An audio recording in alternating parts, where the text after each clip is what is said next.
up guys? My name is Kira. I am a professional volleyball player here in Europe and I've been doing that for the past 10 years and I'm making these videos for anyone who might be curious what that life looks like. Today's video, I'm having a look at a couple of misconceptions about life as a professional volleyball player. When I started playing 10 years ago, there was not a lot of information out there about what it's like to play pro. Now, obviously, you can follow your favorite people on Instagram, you can watch games on the internet, but I think there's a lot of mystery still around it because we don't get as much coverage as, let's say, basketball or soccer or football or baseball or those kind of sports where there's a lot more coverage. You kind of have an idea of what the players are living day to day. Yeah, I think there's sort of a cloud of mystery around volleyball still, so hopefully today we can shed some light on some misconceptions. So number 5, counting down from 5 to 1. Number 5 is I'm not good enough to play volleyball. This is kind of a hard one to answer because I don't know who you are. I've never seen you play volleyball, but chances are if you're watching this and you're, let's say, a college volleyball player, you don't have to be a national team player to play pro. You don't have to be the best on your team. When I went to University of Miami, Division I school, very good athletic program, I was not the best player on my team. I am still not the best player on my team today, and yet I keep getting hired year after year. There are so many levels in pro volleyball, especially in Europe. You've got your Italy, you've got your Turkey, you've got China, you've got levels that are very, very elite. But once you get to the middle of the ground, let's say France, Germany, Spain, there's the top of those levels, and then there's multiple levels beneath it where they're still hiring pro players. And those are the kind of places that if you're a first year in Europe, you get your foot in the door, you prove what you can do, and you work your way up just like any other job. So if you want to be a pro volleyball player, if it's something that you feel is what you want to do with your life, give it a shot. All you need is contact with an agent and a bit of video footage and go from there. Maybe I'll make an entire video dedicated just to finding an agent and that kind of thing because I don't want to make this video too long, so I've already made it too long by talking about it, but another time.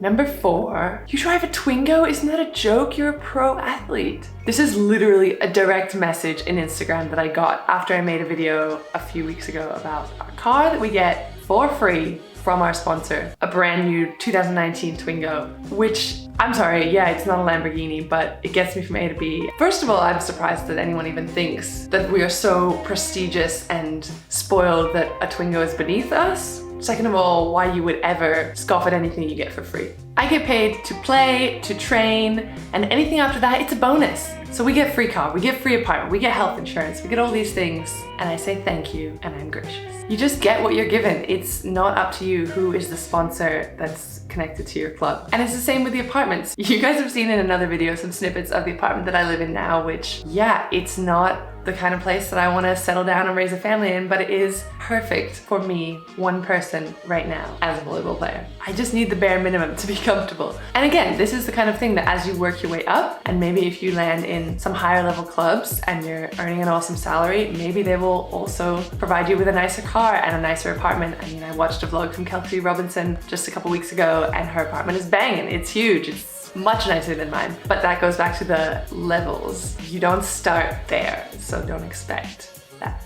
from the beginning. I mean, you should always just be humble and gracious in life in general. So that's good practice as a volleyball player as well.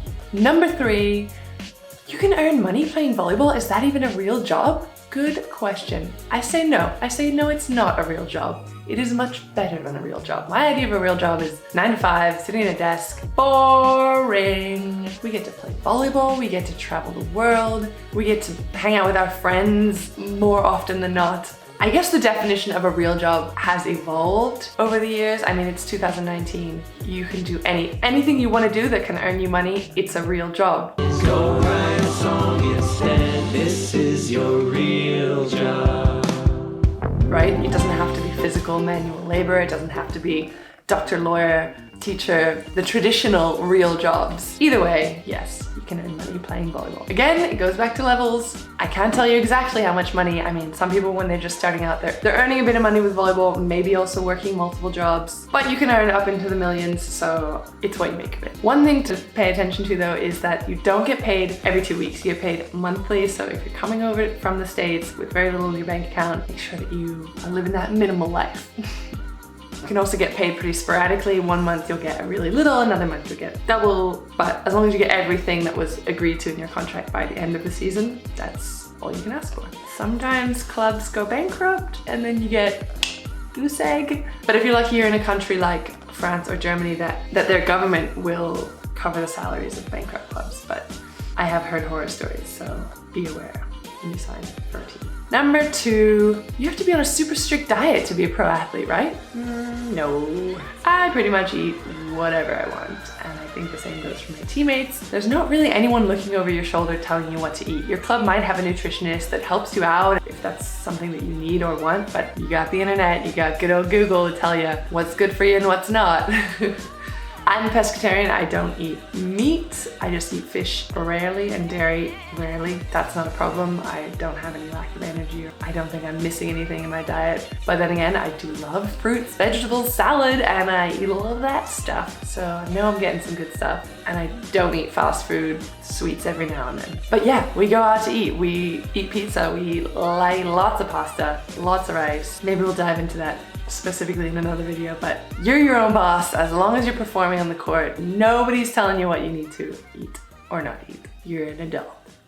And number 1 misconception about playing pro volleyball is, surely you have to be super tall to be a pro volleyball player. I'm probably the wrong person to be talking about this because yeah, I'm super tall. I'm near enough 6'5", but it's not basketball. Even point guards in the NBA are not going to be under 6 foot. But volleyball is a very different sport. You know, as a player, there are all kinds of positions. You got the libero, you got the setter, you got the outside hitter, middles. Everyone has a different body type and size and different strengths and skills that make them good at that position. So yes, height is an asset, especially as a middle blocker, but speed, agility, reaction time, jump, strength of shoulders, all these things play a factor. And actually, the higher you get, sort of like the higher level you go in volleyball, the more difficult it is to tell what player plays what position, because you can't tell by looking at someone how fast their reactions are, or how quick they are, or how high they jump, or strong their shoulders are. So no, you do not have to be super tall to play professional volleyball. That's it, my top 5 misconceptions about playing pro volleyball. I hope that answered some questions. It might have even raised more questions than it answered,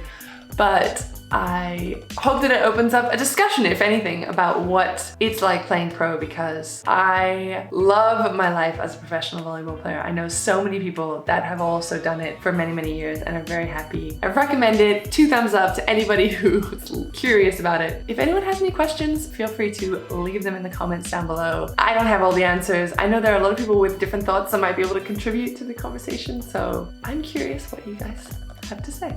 If you like this video, please do subscribe and hit the bell and like and comment and anything else you want to do that's a YouTubey. And until next time, I will see you on the internet. Bye. I'm so tongue-tied, I don't know what to say.